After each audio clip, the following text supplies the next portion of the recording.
Hi, this is Kristen Drysdale, and I'm going to show you how my favorite way to finish an underarm on a bottom-up yoke sweater.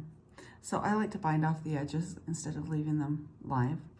And then what I do is I do a duplicate stitch to join them like that. That's what it's going to look like.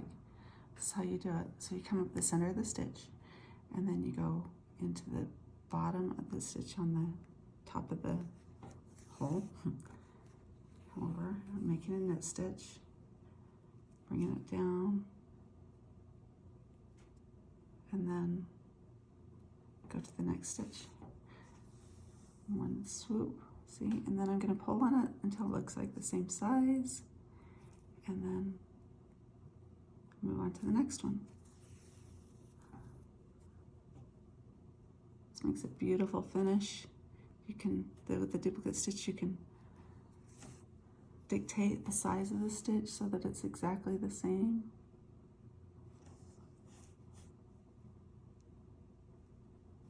I'm going to work it all the way across.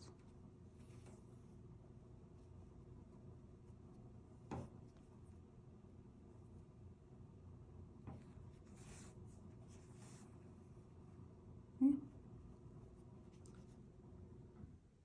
That's it.